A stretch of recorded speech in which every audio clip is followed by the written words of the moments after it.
Bonjour, aujourd'hui on va présenter le sujet du Metasploit. Alors, on va commencer notre présentation par la définition du Metasploit. Et on va voir par la suite qu'est-ce qu'on peut faire avec le Metasploit et quelle est l'architecture de ce framework. Après, on va voir comment utiliser le Metasploit et on va voir aussi un cas pratique d'un exemple d'utilisation du Metasploit. Donc, on commence par la définition du Metasploit. C'est quoi le Metasploit? Donc, le Metasploit est un framework ou un outil pour le développement et l'exécution d'exploits contre une machine distante. Il permet de réaliser des audits en sécurité, de tester et développer ses propres exploits. Créé à l'origine en langage de programmation Perl, mais le framework Metasploit a été complètement réécrit en langage Ruby. Il est utilisé souvent par les administrateurs du système pour tester les vulnérabilités des systèmes informatiques afin de les protéger ou par les hackers à des fins de piratage. Bon, maintenant, nous avons compris qu'est-ce que ça veut dire le Metasploit, mais la question qui se pose, c'est qu'est-ce qu'on peut faire avec ce framework. Donc, le framework permet de faire énormément de choses comme le scan et la collecte de l'ensemble des informations sur une machine, le repérage et l'exploitation des vulnérabilités, l'escalade de privilèges et vol de données, l'installation d'une porte dérobée, l'échappe à l'antivirus et la suppression des logs et des traces. La troisième partie, c'est l'architecture du framework Metasploit. Le framework est structuré de la manière suivante. À première vue de l'image, on constate que l'architecture est modulaire et qu'il fonctionne sous diverses interfaces. Il y a des interfaces graphiques, web, console, etc. L'avantage majeur du framework, c'est cette modularité qui permet de combiner n'importe quel exploit avec n'importe quel payload. Elle facilite la tâche de l'attaquant, des développeurs d'exploits et des développeurs du payload. Donc, on va parler de trois modules. Le premier module, c'est le module d'exploit. C'est des scripts Ruby qui nous permettent d'exploiter une vulnérabilité sur une machine distante. Et on peut dire que l'exploit nous donne la possibilité de se connecter à une machine vulnérable. Le deuxième module, c'est le module payload. C'est le code exécuté après s'être introduit dans la machine cible. Il nous permet de contrôler la machine d'une victime, comme par exemple l'ouverture d'un port sur la machine reliée à un shell ou encore ouverte d'une session VNC. Le troisième module, c'est le module auxiliaire. C'est des modules utilisés pour diverses tâches comme l'écran de port, le sniffing, le scan de service. Une fois l'exploit et le payload sont exécutés sur une machine vulnérable, on peut faire ce qu'on veut sur le système, comme télécharger les données de la cible, la mise en place du malware et les captures d'écran, etc. On passe maintenant à la partie la plus intéressante, c'est l'utilisation du Metasploit. Voici les étapes basiques pour l'exploitation d'un système avec Metasploit.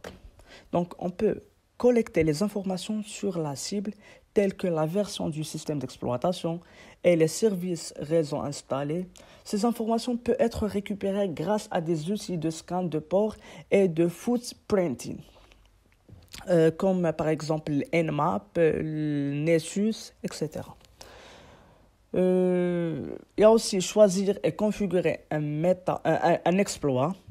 Par la suite, on passe à la vérification si le système cible visé est sensible à l'exploit choisi. Choisir et configurer un payload et finalement exécuter l'exploit. Pour l'instant, nous allons commencer par quelques commandes de base. Donc, dans le côté exploit, pour afficher tous les exploits disponibles sur le Metasploit, on exécute la commande show exploits. Pour chercher un exploit, il y a la commande search et le nom d'exploit. Pour sélectionner un exploit, on utilise la commande use plus le nom d'exploit. Pour avoir des informations sur un exploit, on utilise la commande info et le nom d'exploit. Et pour voir les options d'un exploit, on utilise la commande show options pour voir les options d'un exploit. Donc, dans le côté payload, Pour afficher tous les payloads disponibles sur le Metasploit, on utilise la commande show payload. Pour choisir le payload qu'on va utiliser, on utilise la commande set payload plus le nom du payload. Et pour voir les options du payload pour une configuration, on utilise la commande show options. Et les commandes en général, pour obtenir de l'aide, c'est-à-dire pour avoir des commandes de l'aide, on utilise la commande help. Si vous voulez connaître la version du Metasploit, on utilise la commande version ou bien version. Si l'on veut lister l'intégralité des exploits, modules, payload, on utilise la commande search. Et pour quitter Metasploit, on utilise la commande quiet. Alors, pour notre démonstration, nous allons essayer d'attaquer un téléphone Android, utilisant Metasploit bien sûr. Tout d'abord, nous allons lancer la console de Metasploit et nous allons essayer de faire une petite recherche sur les différents exploits qui peuvent concerner la plateforme Android.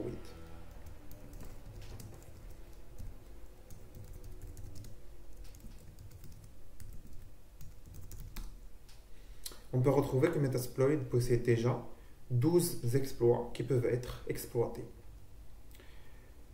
Alors, on va commencer par créer une attaque, une vulnérabilité, en utilisant MS Venom. Alors, pour expliquer paramètre par paramètre. Le premier paramètre est la précision de quel payloader qu'a préalablement expliqué mon binôme Hamza que nous allons utiliser. Le lhost fait référence au host, à l'adresse IP de l'attaqueur. Dans ce cas-là, c'est mon adresse IP. Le port d'écoute que nous allons utiliser, qui est le port, et puis le nom de l'application que nous allons créer.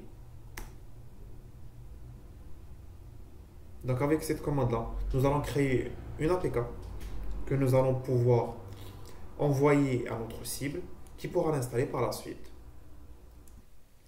Maintenant, après l'envoi de l'application au niveau d'un périphérique Android, nous allons commencer l'exploit de la vulnérabilité. Nous allons fixer le payload que nous allons utiliser.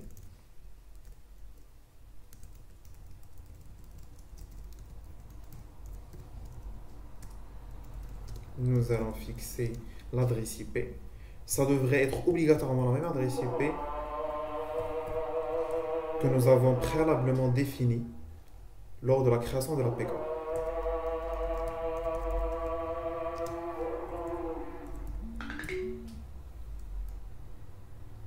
Et puis, nous allons lancer l'exploit. Maintenant, normalement, Metasploit est en écoute de ces différents ports que nous avons préalablement définis. Je vais essayer de lancer l'application au niveau du téléphone. On voit que Metasploit réagit. Nous allons voir les différentes commandes que peuvent nous proposer la vulnérabilité. Donc ici, on peut voir que nous pouvons exécuter plusieurs commandes,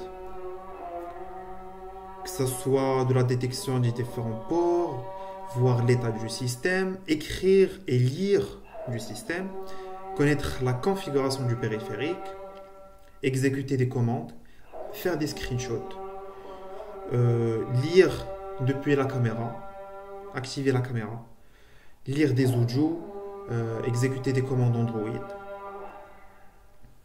Pour commencer, nous allons faire un petit téléchargement, un petit dump call log pour télécharger la totalité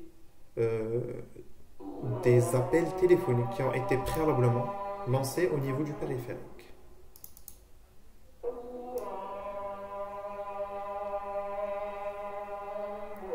Comme exemple, voici les différents appels qui ont été lancés au niveau du téléphone. On peut voir que cette faille est vraiment dangereuse. Je vais faire la même chose pour essayer de télécharger les contacts. Malheureusement, nous avons trouvé un petit problème au niveau de cette commande. Donc, je vais essayer de télécharger les SMS.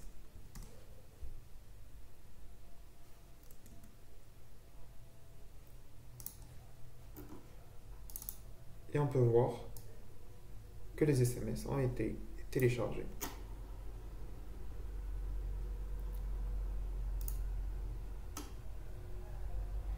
Merci beaucoup. Alors, pour la démonstration, c'est ce qu'il y a. Donc, on peut voir que Android est très facile d'accès et on peut voir la puissance aussi de Metasploit qui essaye d'exploiter une vulnérabilité disponible au niveau d'Android. On peut voir que Metasploit n'a pas que cette vulnérabilité, nous n'avons utilisé qu'une des vulnérabilités.